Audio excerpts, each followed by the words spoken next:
What's up mga kalangga, mga ka-insik, may hapon nilang tanan mga kalangga. So, kumusta kayong lahat dyan? So, ako po dito ay wala lang. Napakatahimik mga kalangga.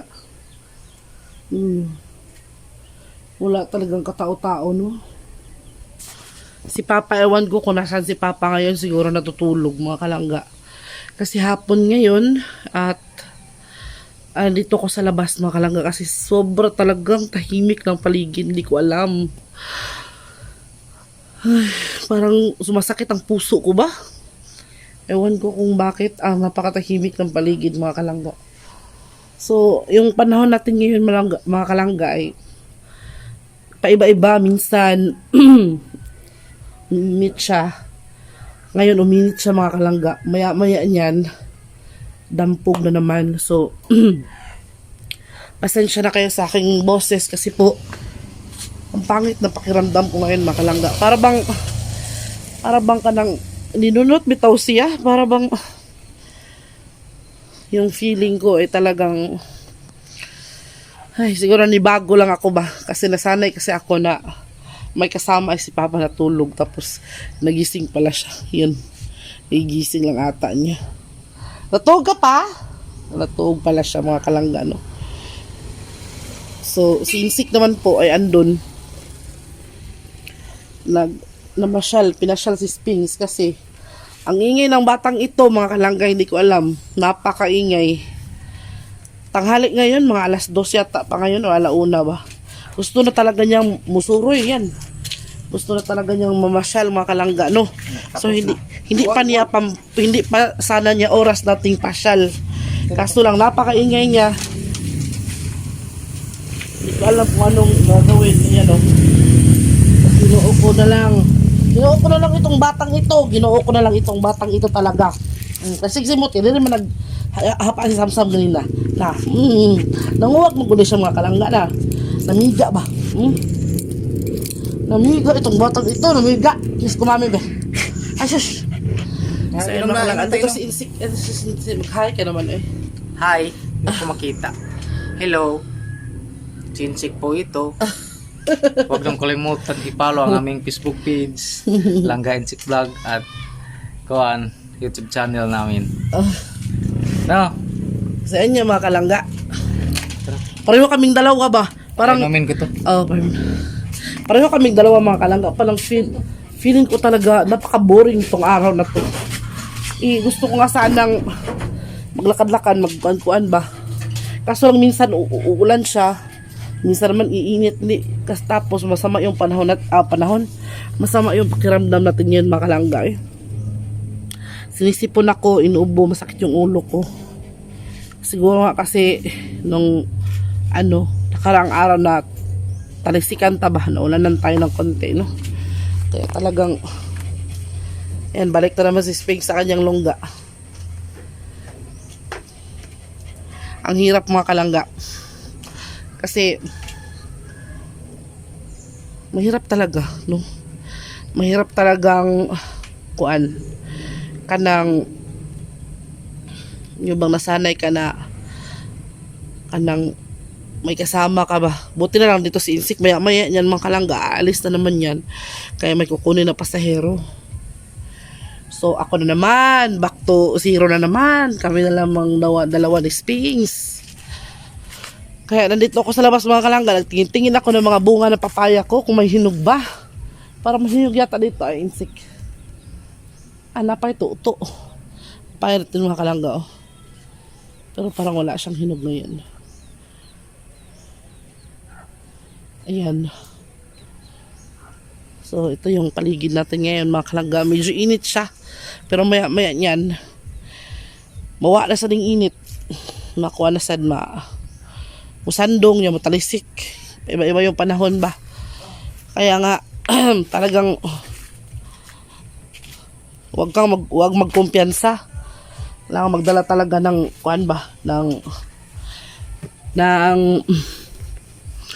magdala ng payong o kaya ng sombrero. Tutulog yung aming mga rabbit mga kalangga. Tingnan nyo si Luke tsaka si tsaka si Nicolo. Ayan, natutulog sila. Napakaon ng rabbit, Brad. Oh, si Sphinx, oh. Naghalhal na naman si Sphinx. Di makita si Sphinx kasi sa itim niya, oh. Sphinxy! Agoy, kakirot naman, Jod. Baby! Agoy, kakirot naman lang. Gwapo. So, ito lang yung talagang atong kalipay dress bukid, mga kalangga, ano? Yan. Pag ganitong oras, mga kalangga, parang hindi ka talaga makakita ng ibang tao ba? Klase mo na rin, no? Klase rin, no? Napakatahimik. Darna! Mangilos rin siya. Ay. Kamu asad mangilos, Darna na.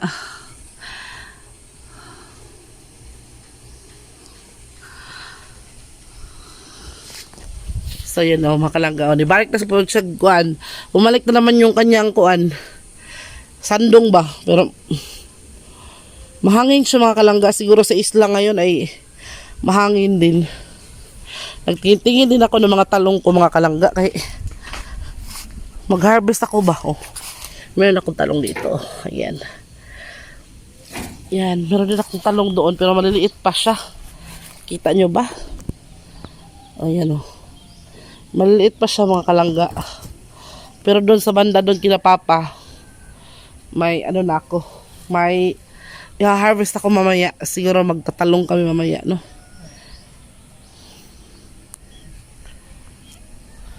Ayun. Yun. Uminit siya. Labas tayo ng konti. Kay uminit man siya, eh. Tingnan nyo yung sapa, mga kalangga. Ayan yung sapa, oh. Ayan, oh. Nauga na naman. Pag umuulan na naman. Pero tingnan nyo tong aming mga star apple, mga kalangga. Kita nyo ba? Ang dami ng bunga, diba? Pero maliliit pa siya. Ayan, oh. Ang dami yung bunga, mga kalangga, mula dulo hanggang dito sa baba. Pero maliliit pa siya, mga kalangga. Hindi mo pa siya masyadong makikita kasi green din. Umahalo yung kulay niya sa dahon. No? So ito yung kalsada, mga kalangga. Yan, itutour ko kayo dito. Dito lang sa malapit naman. Okay. Yan yung kalsada. Punta doon, kalsada. Oo, doon. Sapa yun doon, sapa. Ayun, sapa. Tapos dito naman, sa amin na yun dito. Gilid lang talaga ng kalsada yung sa amin, mga kalangga, no? Oh, sarap ng buhay dyan ni ano, ni Jeannie. Tapos dito naman, dito sa amin, ha. Ito yung sinasakyan namin pag nirerentahan namin papunta doon, maghahatid kay mama. Pero nakikipark lang sila dito sa amin. Yung paligid, oh. Diba ang ganda? Luntian. Ayan, mga kalangga, oh. Luntian yung paligid. Ayan yung bahay ni Nay Lucy. Ayan, oh. Yan. Ito namang sa aming bahay in town, Calooy. Kasi yung yero na tayan-tayan ng mga kalangga.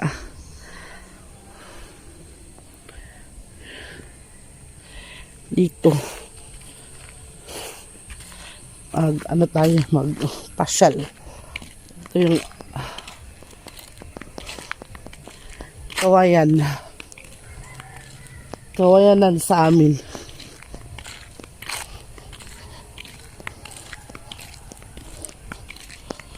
Pasyal tayo, mga kalangga. Ano kaya para malibang tayo ba? Hindi na naman umulan. May motor, mga kalangga. Ayan, o. Ito yung daanan ng motor namin. Doon sapa yun, mga kalangga. Ayan, sapa na yan, mga kalangga. Kapag tumaas yung tubig na yan, hindi yan makakatawid yung mga motorista. Hanggang doon yan sa ibabaw. Ayan, di ba? Kaya kapag lumakas yung ulan, tapos mabaha, yung mga motorista talaga hindi makatawid. Kaganda naman dito, di ba? Masarap sanang magtukod og bahay dire, mga kalangga, oh. patay ng bahay dito ba, kaso lang bahain kasi to. Ayan. Diba? Naganda, puno ng mga kahoy, punong kahoy. Ayan. Diba? Ito lang naman makikita mo dito mga kalangga. Gusto ko sana yung may, ano bitaw, mataas na antas ng lupa bitaw. Bang, para bang yung overlooking bitaw sa ibang bundok. Kaso lang dito sa pwesto na, yung bahay na pinapwestuhan namin ay lupa ba? Kada bang malalim na lupa ba? O ba? Lupa siya ba? Kada bang parang nakatago siya. Kasi medyo patag dito mga kalangga. Ayan. Doon sa kabila naman maraming bahay doon. Maraming tindahan doon na malaki. Doon kami bibili ng bigas. Doon sa kabila doon. Punta tayo sapa. Na lang sa sapa. Dito na lang. Darna!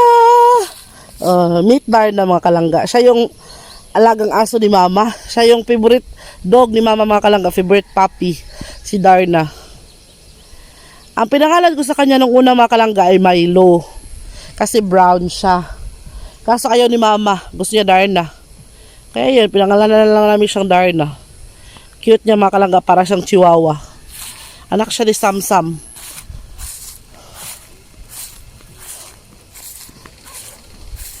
Nakakatakot yung tunog ng kuan mga kalangga. Nakakatakot yung tunog ng kawayan ba. Parang ganun. Diba? Kasi malakas yung hangin mga kalangga. Yan. Yan yung lugar namin. Si Insect, ano pa siya ng mga hayop, doon pa doon. Doon pa sa bungtod na yun, may bukid na yun, doon pa sa magpapastol ng mga kalabaw, tsaka ng baka.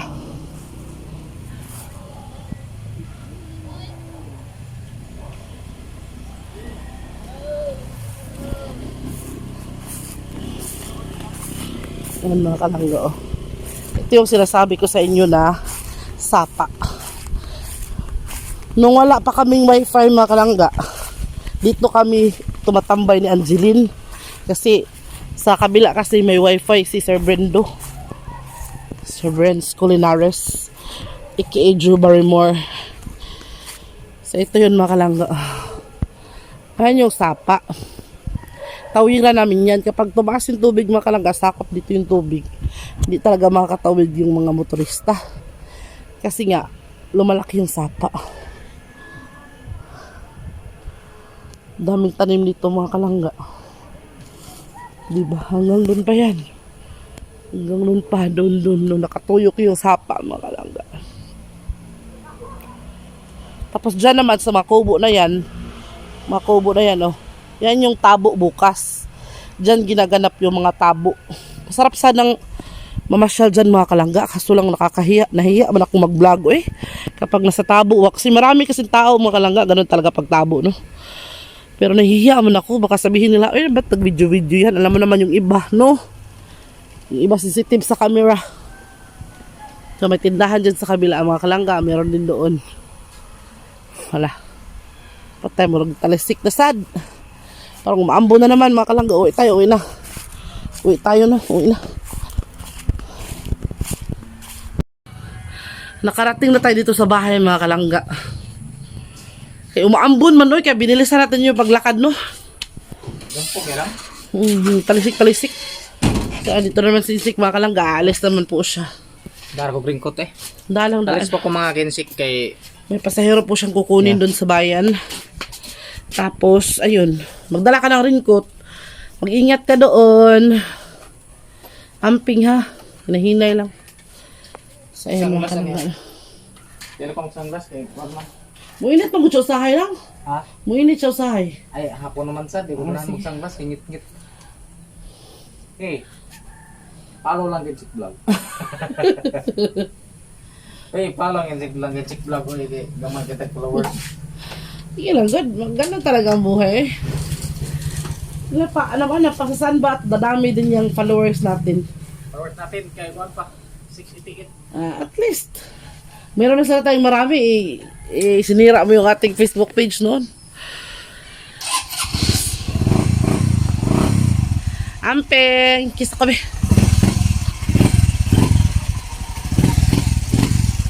Ingat ka.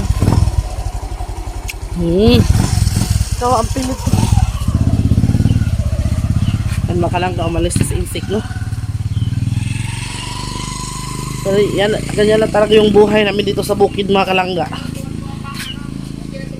Si Papa, nagduyan. Nagduyan si Papa, mga kalangga.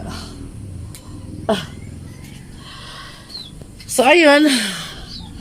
Magkwentuhan na lang tayo, mga kalangga. Sis, umaambo na naman. Ayan, humahangin na naman, mga kalangga.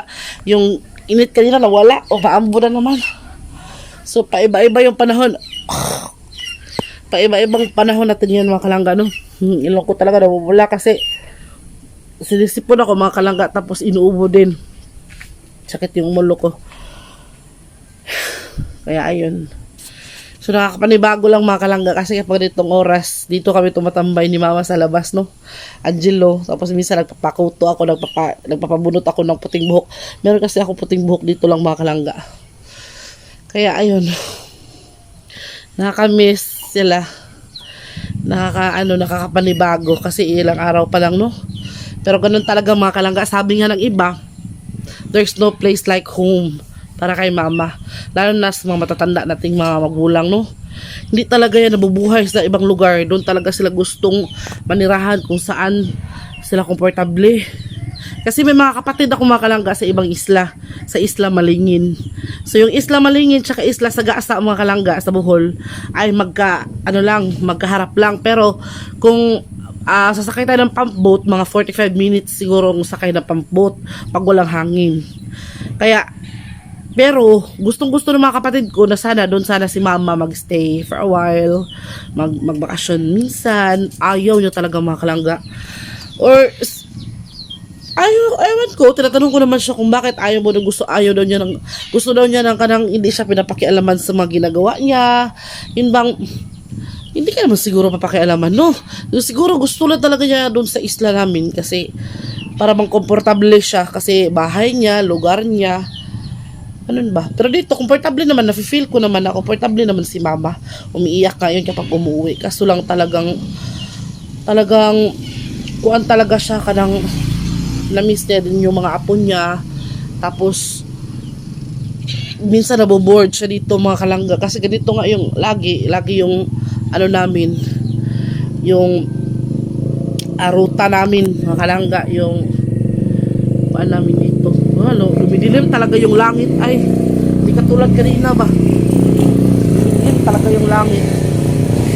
Buti na lang nagdala sa insik ng raincoat. Kaya sa mga biyahista dyan, sa mga mahilig mag-travel, don't forget to bring raincoat, umbrella, kalo, mga pangon siya. So ayun, no, mga kalangga, back to our topic, tumama, yun nga. Kaya nung tinawagan ko kahapon or nung pagdating nila doon sa amin, grabing saya niya. Dumating na daw sila doon sa amin. Kaya ayan, napawi na lang yung lungkot ko na umuwi na siya. Napalitan ng saya. I'm happy for her. Kaya siguro tapos kahapon, ngayon pala mapunta daw sila kahapon nagpunta daw lang sementeryo. Nalagkot agad siya kay papang at kay daddy.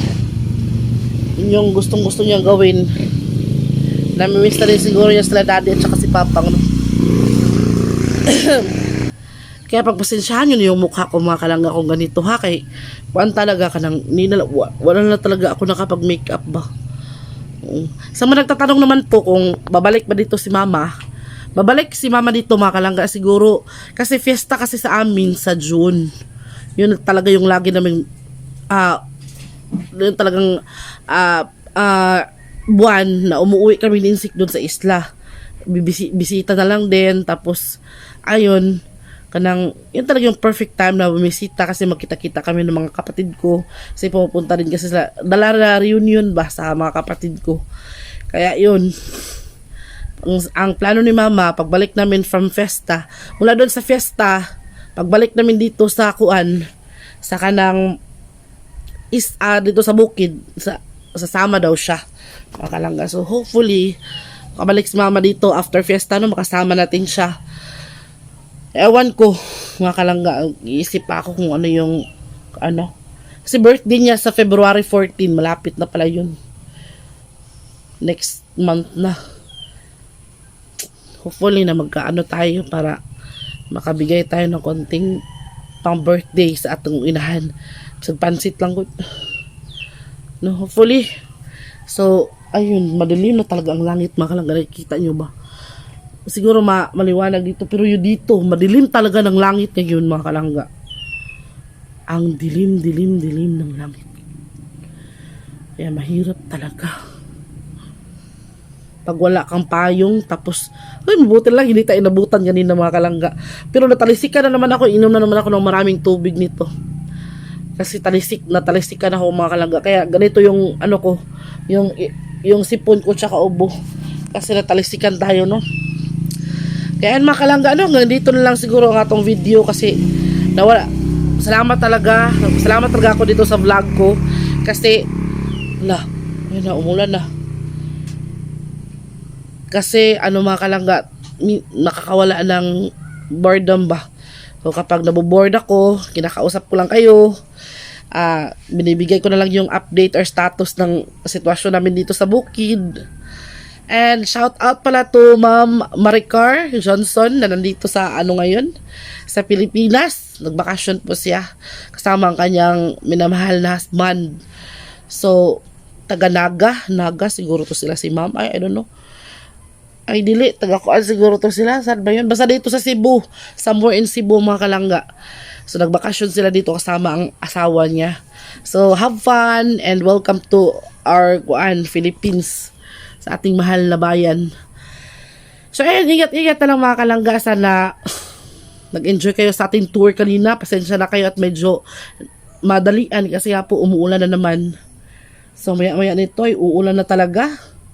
Mabuti lang talaga nagdala si Insik ng raincoat, no? Kaya see you na next video lang mga kalangga sa update namin. Ingat po kayong lagi dyan and love na love ko kayong lahat. Maraming salamat po ulit. And God bless us all. Thank you.